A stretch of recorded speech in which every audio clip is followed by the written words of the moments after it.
call to the honourable member for more. Thank you, Mr Speaker. There is an old saying that if you repeat something often enough, people will eventually accept it as fact.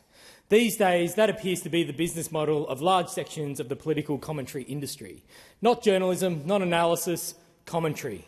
Every budget, every reform, every proposal pushed through the same narrow filter. If working people benefit, it is somehow irresponsible. If investors receive a tax concession, it is somehow economic genius. If wages go up, it is inflationary. If profits go up, it is market efficiency. And if government attempts to deal with problems that have been building for decades, we are told civilisation itself is on the edge of collapse. The reality is less dramatic. Budgets involve choices. Governments have a responsibility not to the next headline, but to the next generation. And Australians deserve better than a permanent panic campaign from people who often have a direct interest in nothing changing.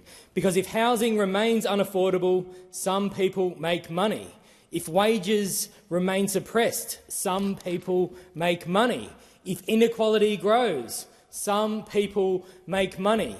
When the government tries to change those outcomes, suddenly we are told the sky is falling, while those people who make money shoot themselves into the sky. This budget reflects a simple principle. Australia should remain a country where hard work is rewarded, where a young person can realistically aspire to own their own home, where wages grow, where public service remains strong, where opportunity is not reserved for those fortunate enough to already have wealth.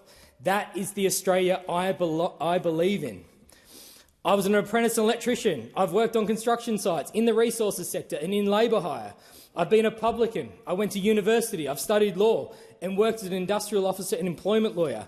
And that is what Australia is supposed to be, not the lucky country where the way people use that where people usually use that phrase. The author never intended it as a compliment. Australia succeeds when it is the land of opportunity, a country where people can reinvent themselves, a country where your starting point does not determine your destination, and that is worth protecting.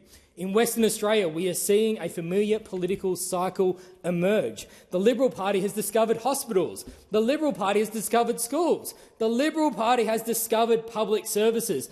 Apparently, every problem can be solved with a new building, a new announcement and an artist's impression. But hospitals do not operate themselves. Schools do not teach themselves. Buildings are not healthcare. Buildings are not education. People are. The challenge facing Western Australia is not only infrastructure, it is workforce. You can announce a hospital every week if you like, but where are the doctors coming from? Where are the nurses coming from? Where are the allied health workers coming from? Where are the teachers coming from? Where are the electricians, plumbers, construction workers coming from? Last time I checked, none of those professions could be manufactured in a press release. They require training, they require investment, they require decent wages and decent conditions. Yet the same political movement now promising miracles spent decades attacking both. Western Australians remember wage suppression, they remember privatisation, they remember outsourcing, and they remember being told that private operators could somehow deliver better services while paying workers less. And that theory never quite survived contact with reality. And whenever Conservatives speak warmly about efficiency, workers have learned to check whether their pay packet is about to become more efficient as well. There is a broader lesson in the politics of grievance.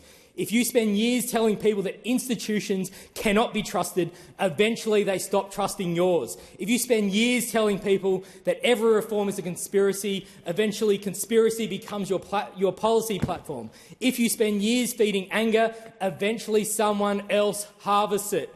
Many Australians are genuinely worried. They are worried about housing. They are worried about the cost of living. They are worried about whether their children will have the same opportunities they had. Those concerns are real and they deserve respect.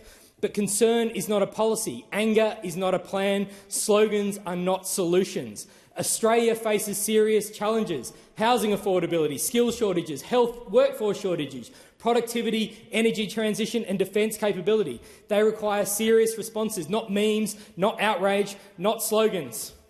We cannot assume the opportunities available to the previous generations will automatically remain to the next. They will not, and without action, and not without reform, and not without political courage.